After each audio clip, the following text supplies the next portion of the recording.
Pues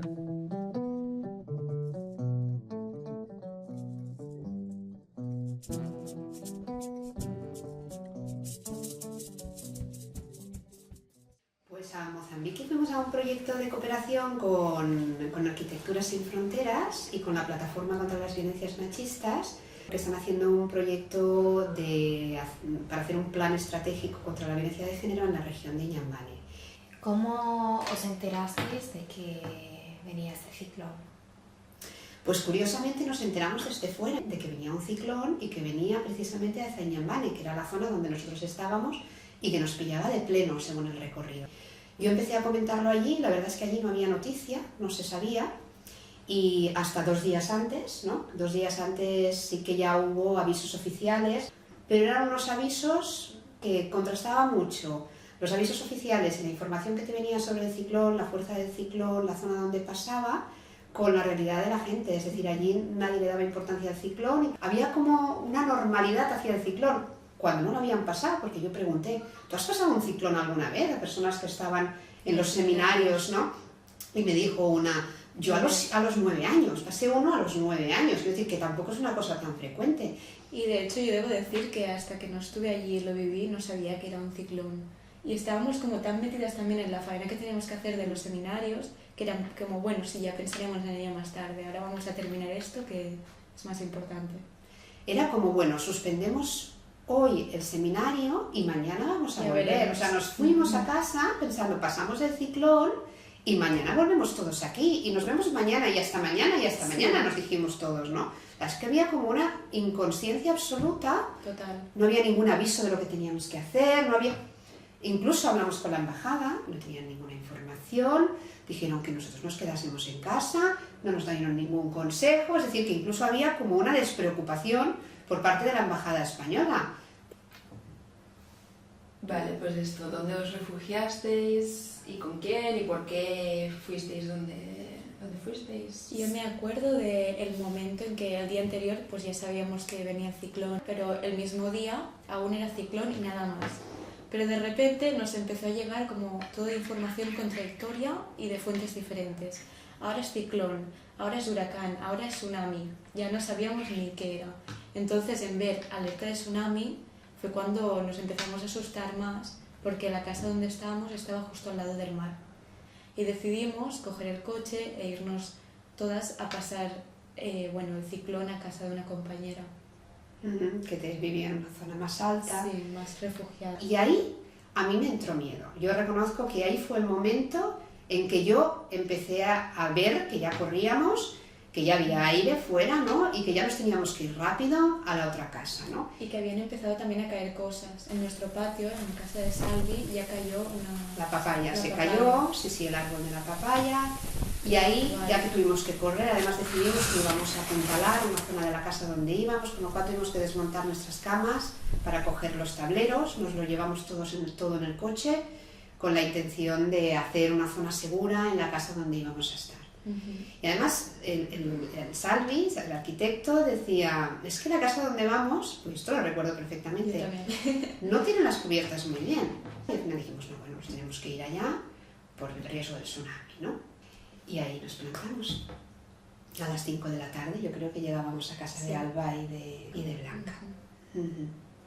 Entonces empezamos a ayudar, mientras tú y Salvi estabais tapiando las ventanas, pues nosotras tapando los muebles contra las paredes para que no saliera nada volando y pensando, vale, vamos a salvar las cosas importantes, las metemos en casa y poco después ya nos encerramos.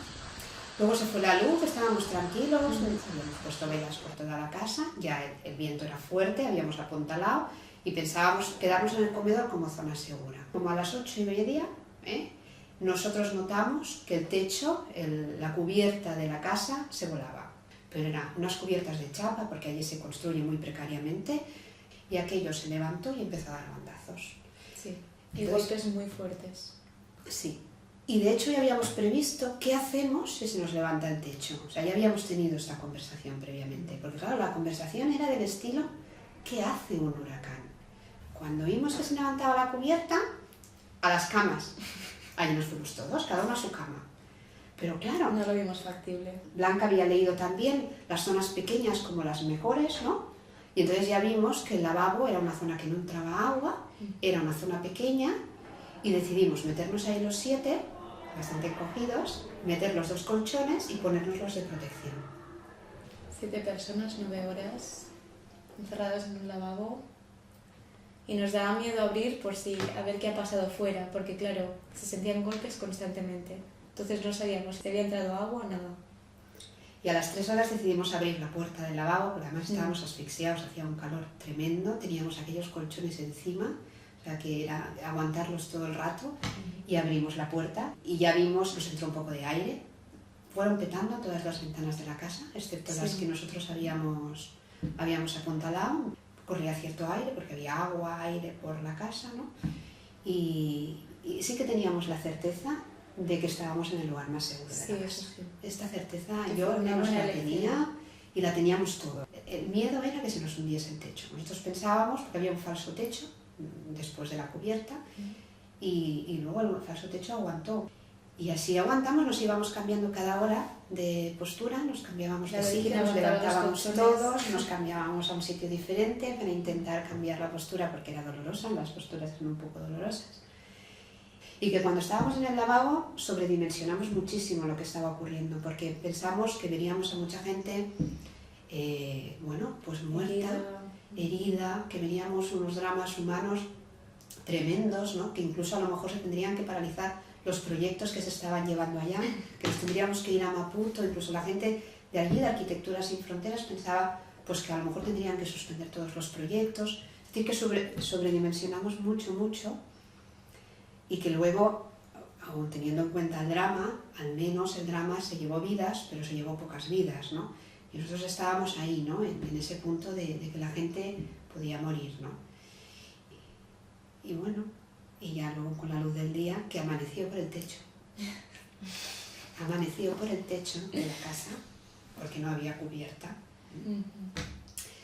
Y ya vimos sobre todo que había destrozos materiales, todas las calles llenas de árboles, lleno de chapa por todos los lados, cubiertas hundidas. Y vimos el frenesí de la gente maravillosa de allá, que estaban desde que amaneció todos trabajando para quitar los árboles, para recuperar sus casas, para conseguir agua de gente que tenía depósitos, para hacer habitable, ¿no? Todo el espacio urbano que necesitaban para transitar, ¿no? La casa donde estábamos nosotros no la pudieron volver a habitar. Tuvieron que dejarla, sacaron las cosas al día siguiente, todo estaba empapado, mojado. Nos la encontramos la cubierta por delante de la fachada cuando salimos, o sea, así volcada por delante de la fachada. Sí. Nos quedamos sin talleres y sin seminario y sin muchas otras cosas que se quedaron la gente que estaba allá sin sus casas o sin sus techos y sus huertos, los hospitales, árboles frutales. Claro, el problema allí es la construcción, ¿no? La gente vive en casas muy precarias, se está construyendo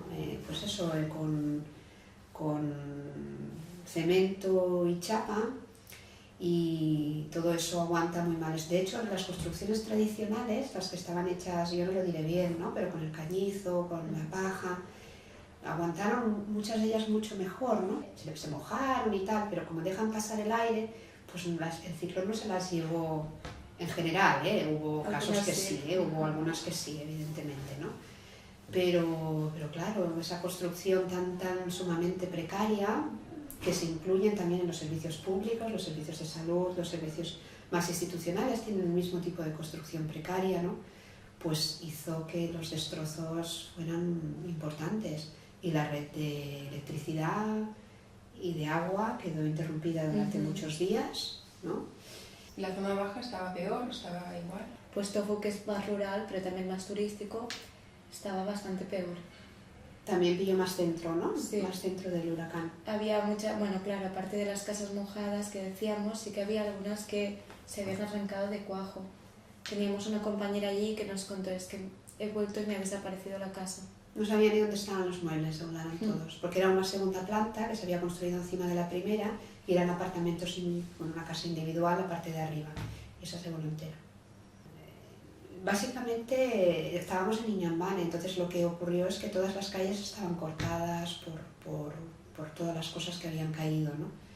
Y es eso, ¿no? La gente se puso a trabajar como muy rápido, la gente, todo el mundo, a coger chapas de otros lados para llevártelas y colocarla tú en tu techo, o sea, había un poco de todo, ¿no? Y a mí me sorprendió mucho eso, ¿no? La cantidad de... cómo la gente se recuperó en el primer momento y ya se puso a reconstruir todo lo que había dejado el ciclón. Y de forma muy comunitaria también. La mayoría de gente quedó sin agua por eso durante muchos días. Claro, nosotros teníamos depósito, quien tenía agua corriente no tenía agua. Sí, nosotros estuvimos muchos días sin agua. Y que además los focos de cólera que evidentemente llevan el hecho de no tener agua corriente, de no tener una infraestructura mínima y sin luz también. Hubo zonas que se recuperaron antes de la luz.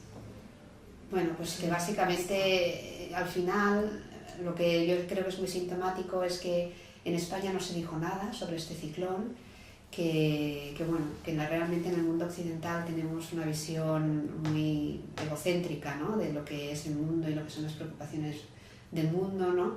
Y que realmente un ciclón arrasa una zona de África que ya es una zona suficientemente deprimida, ¿no?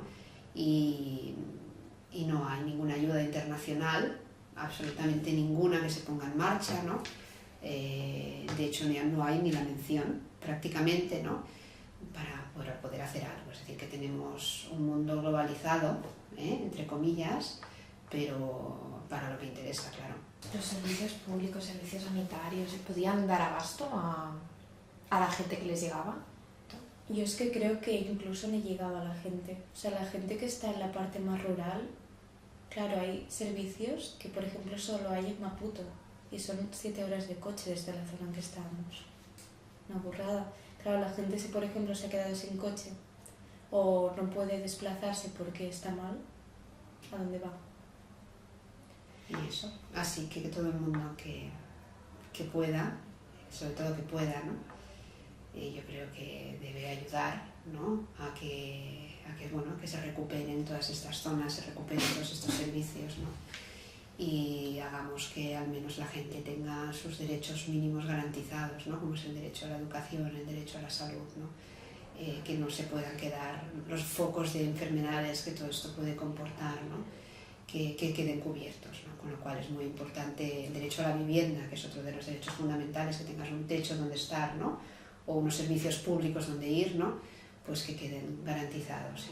Y para eso la ayuda internacional y la ayuda de la gente puede ser muy útil.